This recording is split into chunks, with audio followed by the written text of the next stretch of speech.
All right, hello and a very good evening to you. Welcome to the broadcast. It feels so great to have you join us tonight and choose us to bring you up to speed with the latest making headlines in the world of news. We have quite a lot lined up for you tonight, including an update on the latest entrant into the Emurua Dikir parliamentary race.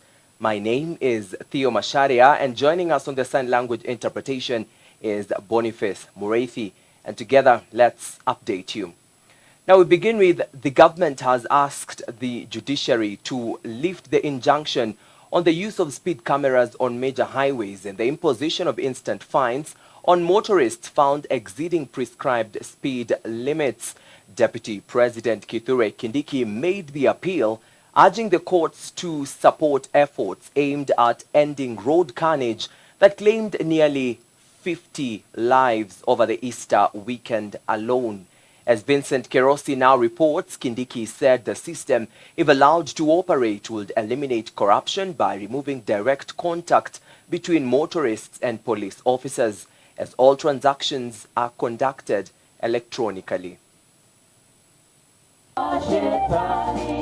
Speaking at Kabiruini Showground in Nyeri town during an interdenominational funeral service for 16 people who died in a grisly road accident on Nyeri-Nyahururu highway last week, the second in command said the speed cameras and instant fines will play a big role in enhancing safety and responsible road use. The application of instant fines for offensive drivers. We need to operationalize the new law and the new program on road safety because we are losing so many people on the road. And I want to join the bishops who prayed and said, please, this is not a good thing. What we are seeing here is a very, very unfortunate and heart-wrenching scenario. And we hope our loved ones, this will be the last ones we are having this kind of show. Not just in this area, but across our country. It is possible. Kwa hivyo, kama kuna mtu anajua judge ama anajua magistrate, amwambie, please, in the public interest, wacha kesi isikizwe lakini watoe injunction.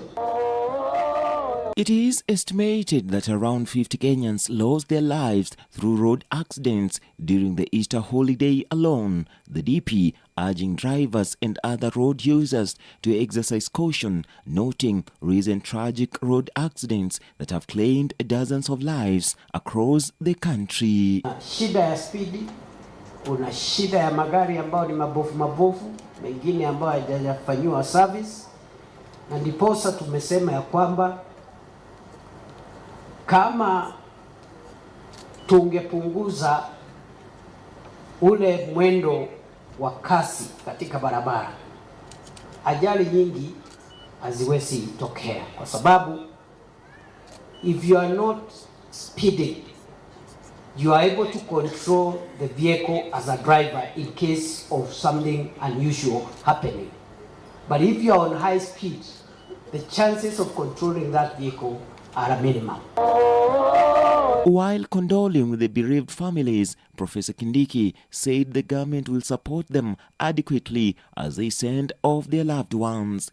Nyeri Governor Mutahi Kahiga requested the government to construct a cycling lane along the Nyahururu-Nyeri road, especially at the stretch where the deadly road accident took place. Ajali hii ilitokea dereva akijaribu kuhepa kumuumiza mwendeshaji wa baiskeli ambaye tunaamini alikuwa mwanafunzi mmoja wa wale. Tunataka kukuomba naibu wa rais, kwa sababu ya uwezo wenu na serikali, barabara hiyo tuwe na cyclist lane ya hao wanafunzi kutoka pale Mtoni kwenda mpaka Golden na hapo mbele kwa pande zote mbili. Kenya National Highways Authority wakuje next week waangalie hiyo sehemu, wafanye survey, wafanye assessment, na tutafute pesa ya kujenga cycling lane. Hatuwezi kosa pesa jameni ya kujenga lane ya watu ya baiskeli.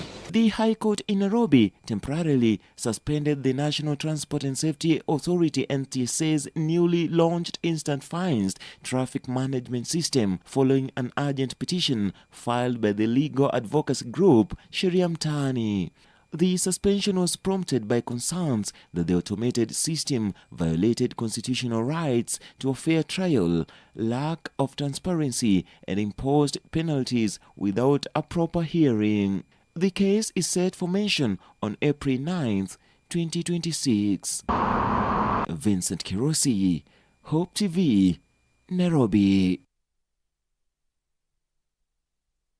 All right, thank you so much, Vincent, for unpacking that report for us tonight. Let's proceed with questions surrounding the ongoing fuel import saga continue to stir political tensions in the country, with DCP party leader Rigathi Gachagua calling for transparency and accountability from the investigative agencies rather than threatening him with lawsuits. Now, speaking after unveiling Vincent Kibet as DCP aspirant for the upcoming Emurua Dikir by-elections, Gachagua launched a scathing attack on President William Ruto's administration over what he terms as unfulfilled promises to Kenyans. Samia Dika with the report. As three former energy chiefs are under probe over a 4.8 billion fuel import scandal,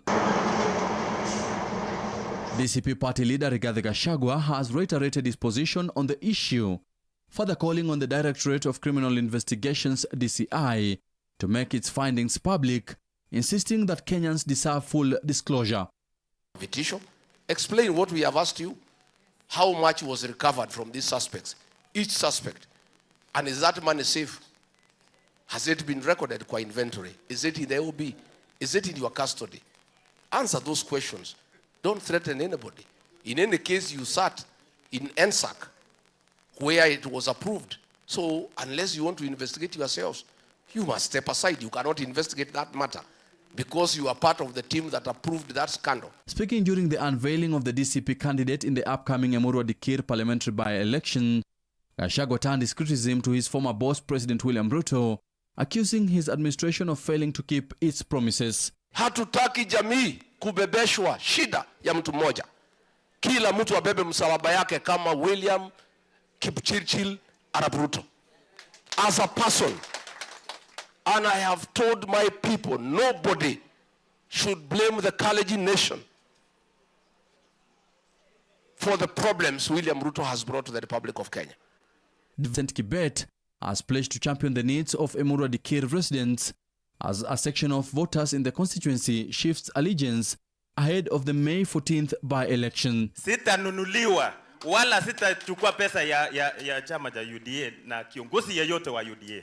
Na nitasimama ni watetee watoto wa jamii ya Kipsigis, wa Emurua Dikir, wa Ng'ata Barigoi, wa Mau, pali popote jamii ya Kipsigis wako. DCP leaders have renewed calls for a thorough investigation into the death of former area member of parliament Johana Ngeno, claiming his death may have been planned. Sisi bado tuko na maswali kuhusu kifo ya mbunge wetu Mheshimiwa Johana Ngeno. Na watu wanajaribu kutu confuse hapa katikati ndio tusahau tusiulize. Hiyo report ya aviation haijaitoka. Hatujaiona. Na hatujui ni nini lilifanyika na hakuna mtu mwenye anaongelea hiyo maneno. Huyu mtu alisikwa in 1 week. Bila heshima. With the DCP and UDA set for a face-off in the upcoming Emurua Dikir by-election, what lies ahead is a high-stake political showdown as Gachagua vows to end President William Ruto's say in the constituency. For Newswatch, I'm Sami Adika. Right, great report there by our very own Sami Adika. We move on, and now leaders of the UDA party from the coast region have strongly opposed calls by a section of the ODM party advocating for political zoning in the next general election, including demands that deputy president position be reserved for the Orange Democratic Movement Party, that is ODM. The leaders, led by UDA Secretary General Hassan Omar, said the party will field candidates for all elective positions across the country, outrightly dismissing ODM's proposals.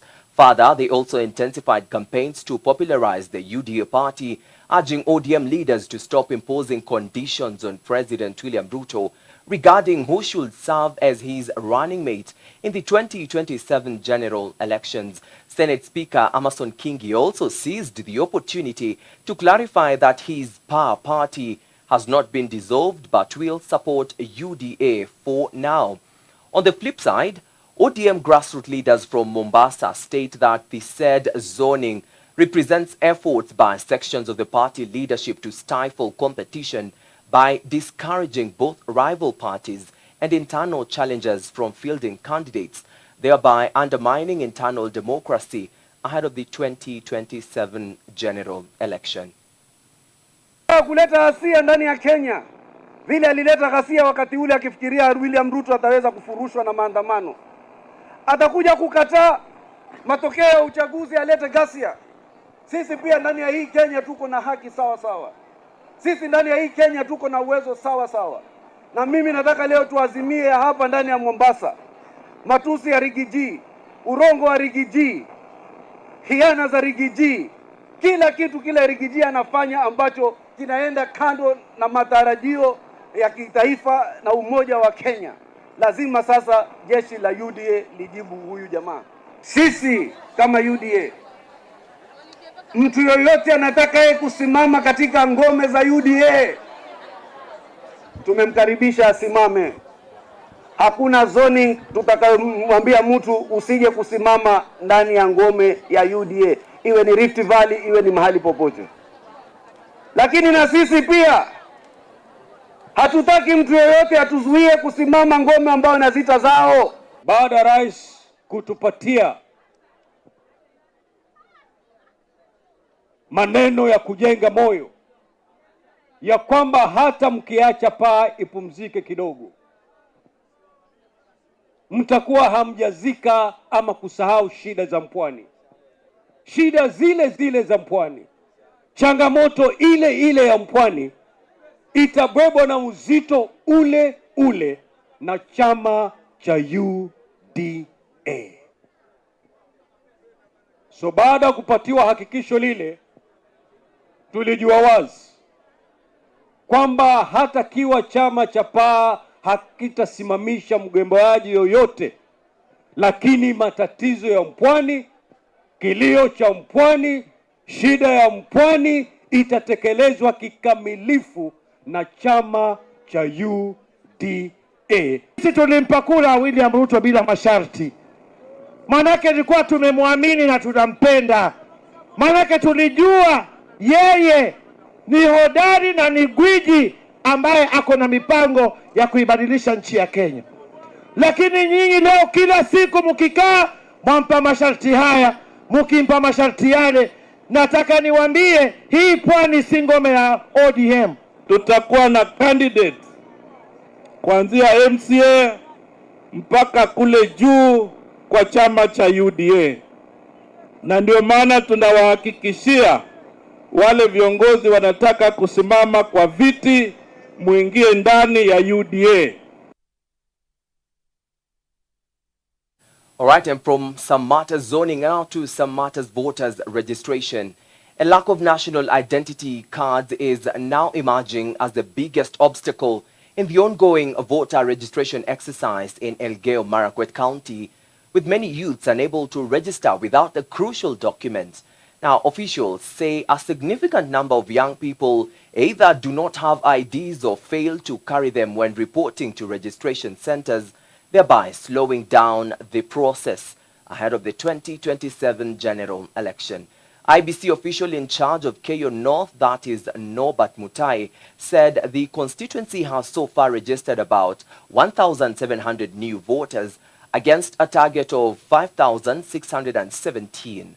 Youth leaders are now urging the government and local leaders to intensify awareness campaigns and help more young people acquire IDs so that they can register and participate in the next elections. Tunaendelea na shughuli ya kusajili wapiga kura. Tuko na mashine 14 ambayo inaitwa KIMS ambazo ziko katika wadi zetu 4. Kila wadi iko na mashine 3. Alafu pia tuko na mashine ambayo imeletwa juzi ya huduma. So wapiga kura ama watu katika eneo la Elgeyo Marakwet wanaweza kujiandikisha katika Huduma Center. Tuko na KIMS ya Huduma Center. Tumeweza kuandikisha watu 1700 mpaka jana, na target yetu ni kuandikisha watu 5617. Idadi iko chini sana, na nadhani ya kwamba ni ile sensitization tu ndio ambayo inahitajika sana. So tunaomba viongozi wetu, serikali yetu kwa ujumla katika taifa la Kenya wafanye kitu inaitwa proper sensitization, uhamasisho, kuhakikisha kwamba vijana wanajua ya kwamba kuna umuhimu wa kupiga kura na wajitokeze kwa wingi. So the only way ya kufanya tu vijana waweze kujitokeza ni ile mobilization. Mimi naomba kila mtu, kila kijana ajitokeze, tuwe kadi, tuchukue kura na tutasonga mbele kama taifa la Kenya. And the Kenya Union of Clinical Officers, KUCO, is now calling on the Senate to intervene and compel Marsabit County government to act over the ongoing strike by clinical officers. The union's chairperson, Peterson Washira, has expressed concern over the rising number of infant deaths, stating that the strike, now in its 151st day, is significantly contributing to the situation. KUCO also says many residents of the county have been forced to seek healthcare services in neighboring country Ethiopia, as the county government has failed to engage in talks with the striking healthcare workers, warning that the situation could deteriorate even further. Kabla ya mgomo kulikuwa na maafa ya watoto wachanga, ile tunaita neonatal deaths. Ilikuwa ni 2 wakizaliwa 1000, na sasa yameweza kupanda hadi 21 kwa 1000. Na la kusikitisha ni ya kwamba vile wale viongozi wanajibeba ni kama hakuna shida. Wanaelekezwa na koti tuweze kukaa chini, kama sasa walikuwa wameelekezwa waweze kutia sahihi yale makubaliano ifikiapo tarehe 9 tunaporejea kotini. Tumewaandikia mabarua lakini hawajajibu, hawajitokezi. Na ndiyo maana tunasema hii ni ile kwa kimombo tunaita negligence. Na tumeweza kuiandikia County Assembly ya Marsabit, tumeandikia Health Committee katika ile nyumba ya Senate, tukiwaomba waweze kuingilia kati, kwa sababu imefikia pahali ambapo sekta ya afya katika gatuzi la Marsabit limeweza kuanguka na kuanguka kabisa, na katiba yetu imeelekeza ya kwamba inapoanguka kuna mambo fulani yanaweza fanywa. Payment of salaries, payment of statutory deductions, medical covers. These are the very basic things that a worker needs to stay at their workplace. But the county government has not been able to do this for such a long period, and therefore the workers have to stay away. But for how long are we going to let the people of Marsabit County suffer from the negligence of the very government that they voted in to give them the services that they need? All right, and let's stay with some matters health, where families of patients detained at the Naivasha Level 4 hospital over unpaid medical bills are now pleading with the Nakuru County government to waive the debts and release their relatives. The appeal comes amid rising concerns or growing concern over an increasing number of patients held at the facility, many of whom are unable to clear their bills after failing to register with the Social Health Authority, SHA, due to harsh economic conditions. Relatives say some patients have been detained for months, worsening congestion in the hospital wards. County health officials say they are exploring ways to partially waive the bills, even as plans are underway to open a SHA office at the hospital to address payment delays. Mimi nina issue ya dada yangu ako hapa hospitali. Akona miezi 3. Na sasa inaelekea 30,000. Nimekuwa nikimshughulikia tukiwa na mzazi. Mzazi hana nguvu. Alikuwa anafanya tu biashara kidogo kidogo, na sasa imeshindikana kwa ajili kuna watoto wadogo aliwachiwa na wapare. Hata na mimi nimekuwa nikifanya kibarua nikimsaidia Kwa hiyo hata mimi nikienda mahali kutafuta job sasa, unaona saa nyingine unaenda unaambia ugojee, unakuta hakuna.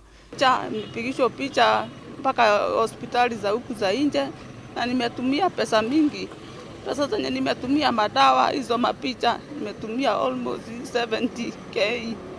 Na sasa mpaka wa saa hii na bili imepanda inaelekea shilingi 1200, na sina uwezo. Mimi ni mtu tu wa kutafuta tu kibarua. Mtoto hawezi saidika juu hana maji, juu mtoto huwa anasafi na maji. Sasa nikashindwa what is going on, juu alikuwa anakuja kliniki huko ndio waweze kumfunga, lakini ni kama walichelewa kufunga yeye. Sasa amepoteza tena mimba ya pili, ndio huyo sasa ako hosi. Alienda Friday, amekaa siku 2, sasa akadischargiwa Friday and Sunday bill imekuja 9,194. One of the issue tunataka kuaddress, it is the issue of the mismanagement pia. Unapata management ambao wanahudumia hospitali yetu ni watu ambao wako very very arrogant. Na tunataka kusema ya kwamba hospitali we pay tax. Tunalipa tax ili tuweze kupata huduma ambazo ni za kusaidia sisi kama wananchi. Lakini tukianza kuona maneno ambao inatendeka kwa hospitali yetu, hatutafurahia. Niseme unaona wamekuwa wakiteseka. Kumekuwa na issue ya story ya waiver. We have that committee ambao imekuwa ikiaddressiwa. The committee inafaa kuwa inafanya kazi ambayo inasaidia wananchi, lakini si wananchi ndio wanakuja ku raise issues za hospitali.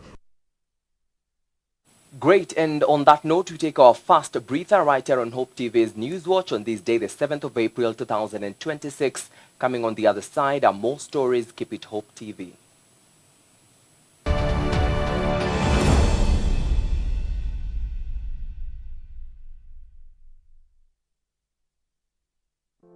There's a world out there searching for hope, and you can help bring it home. By becoming a friend of Hope, you're helping us share the love of Jesus through Hope FM and Hope TV. With a donation of any amount, join hands with us to bring hope and point souls to the transforming power of Jesus Christ. Become a friend of Hope today by making your donation through the M-Pesa paybill number 933933, account FOH. For more information on how to become a friend of Hope, call 0116-212-723 or email customerexperience@hopefm.org or visit www.hopemediakenya.org. Friends of Hope, keeping hope alive.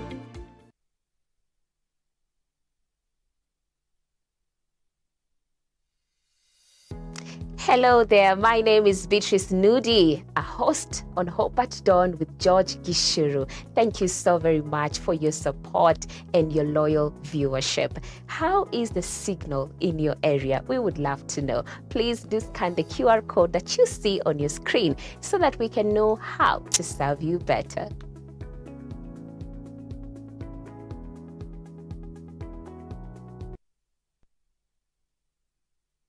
Going back to the heart of worship. Whether up the mountain or down the valley, we were created to worship God. Enjoy carefully selected worship music every Wednesday all day long.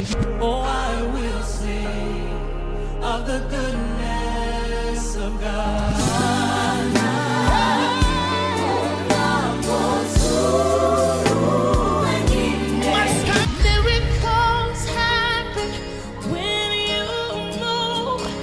We take it a notch higher with more worship music. Every Wednesday is Worship Wednesday. Only on Hope FM. Listen and live.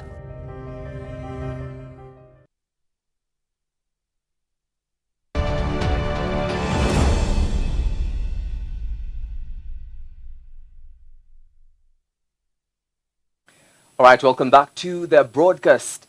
And now leaders from West Pokot County have condemned what they term as excessive force by security officers, that is during the ongoing operation to recover illegal firearms along the West Pokot Turkana border. Led by Sigor MP Peter Lochakapong, the leaders accused security personnel of using heavy-handed tactics, including the killing of livestock and harassment of residents, particularly in the Masol area. Lochakapong says traders and border operators at markets were being harassed, beaten, and their motorbikes confiscated, going against the intention of the operation. They said the destruction of property animals such as cows, goats and camels was unlawful and a major blow to the community whose livelihood depends on livestock. The leaders, among them women representative that is Rael Aleutum and former Governor John Lonyangapuo, are now calling on Interior CS Kipchumba Murkomen and the government at large to review the operation and adopt more humane, intelligence-led methods for maximum operation. Ya kwamba kuna ng'ombe ambaye ilipigwa risasi, kuna ngamia ambaye ilipigwa risasi, hata kuna umbwa na punda ambaye walipigwa risasi, na upande ya Masol, na inasemekana ya kwamba wale maafisa ambaye wanafanya disarmament wako katika shughuli ya kutoa zile bunduki haramu kutoka kwa community, ndio wamehusika kuua ng'ombe ambao hawana hatia. Na vile vile tumepata ripoti ya kwamba wale ambao wanafanya disarmament, ile timu ambayo inafanya disarmament katika hii sehemu ambayo tunawakilisha, wameenda kinyume na yale mambo ambayo waziri Mheshimiwa Murkomen alisema. Hiyo mambo imefanyika na askari wetu, our own KDF officers. Mimi kitu najua ni kwamba askari hao ni watu ambao wanafaa kuchunga mali ya watu, kuchunga wa Kenya, kuhakikisha kwamba watu wanakaa kwa amani, ili wazee, wa mama na watoto wakae kwa maboma sawa kwa amani. Lakini inakera kwamba the same officers ambao wanafaa kulinda amani na kulinda watu wetu na mali yao wanageuka. Training ya kiunyama, hata haturuhusiwi poaching, na kama mnaenda hata kuua sasa wanyama ambao wanafugwa, mnaua wanyama in hundreds, mnapiga wanyama marisasi. Si mungedili tu na wale targets, wale mnawatafuta wenye wako na silaha. Kwa nina ombi moja kwamba ile nguvu serikali inatumia isiwe ya lazima zaidi, kiwango ya kwamba na hata ng'ombe wamepikwa risasi, kuna ng'ombe wamewawa. Ng'ombe hawezi akashika punduki. Ng'ombe ni mnyama ambayo hana hatia, lakini polisi wetu kuenda kiwango ya kupika risasi mbuzi, kupika risasi ng'ombe na ngamia ni hasara kubwa sana. All right, and now from West Pokot County now to Siaya. Residents of Gem constituency in Siaya County have raised alarm over escalating cases of insecurity in the area, citing cases of killings, robberies and attacks targeting women and business operators. The residents pointed to a recent robbery incident at Wagai Market or Trading Center where armed criminals targeted M-Pesa operators, lamenting that no official report has been issued by the police since the incident, leaving business owners in fear. Speaking during a peaceful march, the residents urged the area member of parliament, that is Elisha Othiambo, to push the national government to deploy more police officers swiftly to restore peace and assure safety for all, particularly traders who operate until late hours. Hatutaki hiyo mambo ya kuuawa ikue. Tumia power yako kwa kuambia serikali ya juu ilete mapolisi ya kutosha hapa Gem, ili wamama wetu na wananchi wa Gem wakue na security mzuri. We want peace in Gem, and insecurity imejaa in Gem sana. Na sasa tunaona insecurity imejaa in Gem, watu wanauawa, watu wanaibiwa. So hata wamama zetu wakitoka sokoni hawawezi fanya biashara mpaka late. Sababu wakifanya biashara mpaka late wanahofia, wanazuiliwa kwa njia, wanauawa. Na robberies imejaa in Gem. Tafadhali tunaomba Mheshimiwa Elisha Odhiambo aweze kutusaidia, aweze kuongeza maafisa kwa Gem. Gem ni kubwa. We need peace in our area. Atupatia askari mingi na kila kitu mingi. Wanawake wanawawa, wanawawa wote, lakini tunataka peace, wanawake wasiwawe.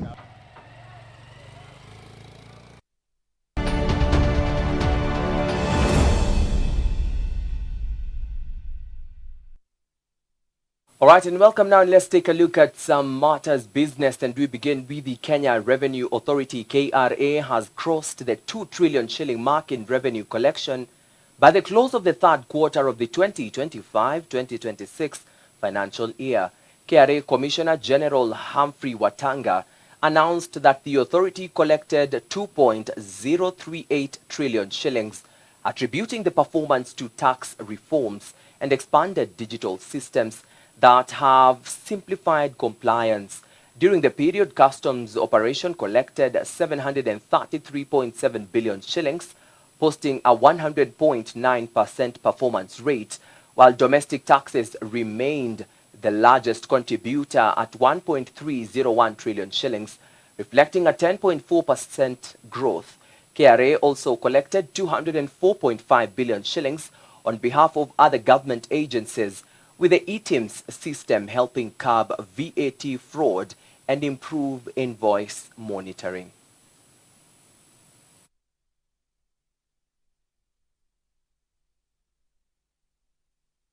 And the Kenya International Freight and Warehousing Association, also known as KIFWA, Mombasa branch's newly elected officials have called for unity to advance members' interests and tackle long-standing industry challenges following a hotly contested election in March. The elections held on 26th of March at the Bandari Maritime Academy were marred by chaos after some candidates, sensing defeat, listen to this, switched off the microphone during the announcement of the chairperson's results. In a letter dated 30th March 2026, the Registrar of Societies by the name Teresia Gadhago confirmed that Leonard Njiro was duly elected as KIFWA Mombasa branch chairperson. Now, the newly elected chairperson Njiro said police are investigating the violence that erupted during the announcement of results, which led to the destruction of property at the academy, adding that those found culpable will be charged in accordance with the law.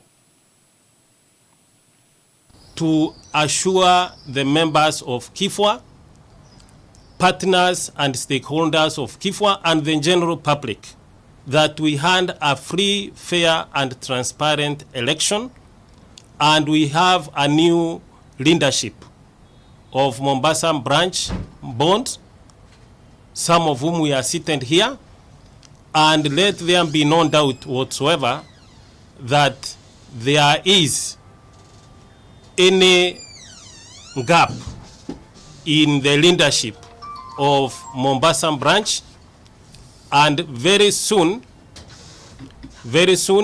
as per our constitution, we will be convening the National Delegates Council to form the national office.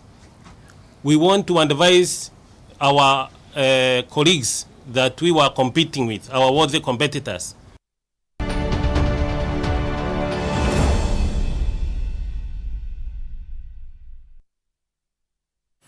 All right, and now it's time for some sports banter, shall we? And the Indian women's national football team, popularly known as the Blue Tigresses, landed in Kenya to prepare for their FIFA series matches scheduled for this week. India, currently ranked 67th in the world, will face hosts Harambee Starlets this Saturday at Nyayo National Stadium, with kickoff set for 6 p.m. This match will also mark the first time the Indian women's team plays on African soil.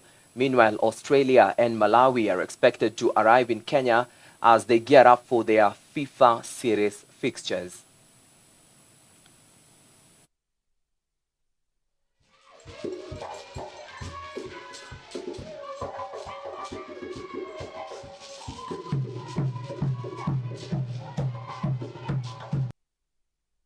From football now to some matters rugby, and Kenya's national men's rugby sevens team, Shujaa, will begin their World Championships campaign against Australia in Hong Kong on April 17th. The match, scheduled for 12:56 p.m., will mark the first meeting between the two sides since the 2024 Paris Olympics, where Australia defeated Kenya 21-7. Shujaa will then face New Zealand at 3:27 p.m., hoping to avenge their 19-12 loss during last year's Perth Sevens. Kenya will wrap up their Pool C fixtures against the United States on day 2 at 8:24 a.m. The top 8 teams will qualify for next season's Division 1, while the remaining 4 will drop to Division 2.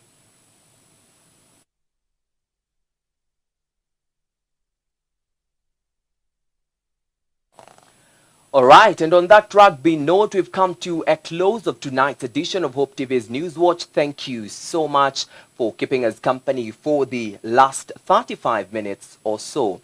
My name is Theo Macharia. On the Sign Language Interpretation Desk was Boniface Morethi, and together we remind you once again that there is nothing that is too hard for the Lord. God bless, good night, see you again on Friday.